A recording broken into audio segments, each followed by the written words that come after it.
Hello दोस्तों, तो चलते हैं आज हम शॉर्ट में बंगाल विभाजन का शॉर्ट वीडियो के माध्यम से बंगाल विभाजन देखते हैं सिर्फ 5 मिनट में। चलिए, पहला क्वेश्चन है, बंगाल विभाजन कब हुआ था? 1905 में। बंगाल विभाजन किस वायसराय के कार्यकाल में हुआ था? तो लॉर्ड कर्जन के कार्यकाल में। बंगाल विभाजन का उद्देश्य क्या था? तो बंगाल के प्रशासन को आसान बनाना, लेकिन असल में यह फूट डालो और राज करो की नीति का हिस्सा था। अगला क्वेश्चन है, बंगाल विभाजन किस तारीख को लागू हुआ था? 16 अक्टूबर 1905 को लागू हुआ था। बंगाल विभाजन का विरोध किसने किया था? तो भारतीय राष्ट्रीय कांग्रेस और बंगाल के लोगों ने। बंगाल विभाजन के विरोध में कौन सा आंदोलन शुरू हुआ था? तो बंगाल विभाजन के विरोध में स्वदेशी आंदोलन शुरू हुआ था। कौन सा आंदोलन? स्वदेशी आंदोलन।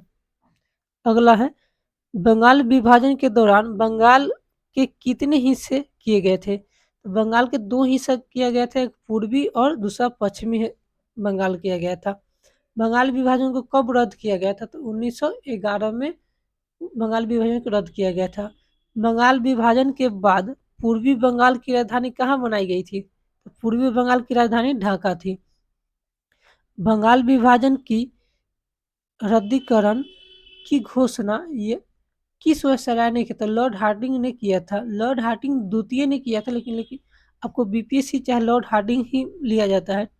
अगला क्वेश्चन है, बंगाल विभाजन के विरोध में प्रमुख नेता कौन थे? तो इसके प्रमुख नेता थे सुरेंद्र नाथ बनर्जी और बिपिन चंद्र पाल थे।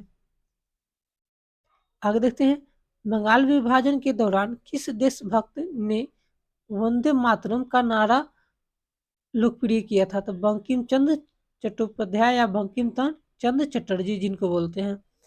स्वदेशी आंदोलन का मुख्य उद्देश्य क्या था? स्वदेशी आंदोलन का मुख्य उद्देश्य है विदेशी वस्तुओं का बहिष्कार करना और स्वदेशी वस्तुओं का उपयोग करना।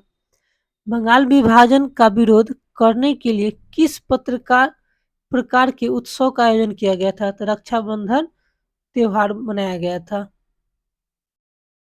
अगला है, बंगाल विभाजन किस किस नीति का हिस्सा था? तो फूट डालो और राज करो की नीति का।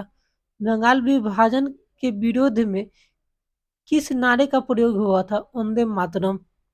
उसी समय ये प्रचलित हुआ था वंदे मातरम। वंदे मातरम के लेखक आपको पता है कि बंकिम चंद्र चटर्जी थे। अगला है, दिल्ली में स्वदेशी आंदोलन का नेतृत्व किसने किया था? सैयद हैदर राजा ने किया था। उसी तरह मद्रास में स्वदेशी आंदोलन का नेतृत्व किसने किया था? तो चिदम्बर पिल्ले किए थे। बंगाल में ब्रिटेन की वस्तुओं के बहिष्कार का सुझाव सर्वप्रथम किसने दिया था? तो कृष्ण कुमार मित्र ने दिए थे। अगला चलते हैं, बंगाल विभाजन कब और किसके द्वारा किया गया था? 1905 में लॉर्ड कर्जन के द्वारा किया गया था। बंगाल विभाजन के तहत बंगाल को कैसे विभाजित किया गया था? तो बंगाल को 2 हिस्सा में बांटा गया था। पूर्वी बंगाल जो बहुत मुस्लिम बहुमल थे, मतलब वहाँ मुस्लिमों की संख्या के आधार पर बांटा गया था। में पश्चिमी बंगाल में हिंदू का बहुलक था। फिर देखते हैं, बंगाल विभाजन के विरोध में किस गीत से प्रेरणा दी गई थी? तो रविंद्रनाथ टैगोर का वंदे मातरम और अमार सोनार बंगला का प्रयोग किया गया था। अगला है, बंगाल विभाजन की वजह से भारतीय समाज में क्या असर हुआ था? तो धार्मिक आधार पर हिंदू और मुस्लिम समुदाय में विभाजन हुआ था। नेक्स्ट है, बंगाल विभाजन के कारण कौन सी नई सामाजिक पार्टी का गठन हुआ? इसका राइट आंसर हो जाएगा 1906 में मुस्लिम लीग का गठन हुआ था। बंगाल विभाजन को कब और क्यों रद्द किया गया था? तो 1911 में बढ़ते विरोध और अशांति के कारण इसे रद्द किया गया था। अगला क्वेश्चन है आपका, बंगाल विभाजन के बाद ब्रिटिश सरकार ने राजधानी कहाँ स्थापित किया था? तो 1911 में राजधानी को कलकत्ता से दिल्ली स्थानांतरित किया गया था। अगला क्वेश्चन कर है, बंगाल विभाजन के खिलाफ मुख्य नेता कौन थे? बंगाल विभाजन के खिलाफ मुख्य नेता में सुरेंद्र नाथ बनर्जी, बिपिन चंद्र पाल और अरविंद घोष थे।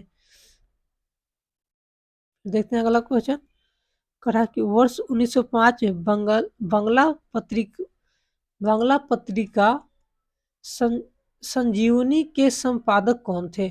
संजीवनी के संपादक कृष्ण कुमार मित्र थे। उसी तरह बंगाल विभाजन के समय बंगाल का लेफ्टिनेंट गवर्नर कौन था? तो सर एंड्रूज फ्रेजर थे। स्वदेशी बांधव समिति की स्थापना किसने की थी? तो अश्विनी कुमार दत्त के द्वारा किया गया था। तो चलिए इतना ही है बंगाल विभाजन से। अगर हमारी वीडियो अच्छी लगी हो तो लाइक एंड सब्सक्राइब करें। धन्यवाद।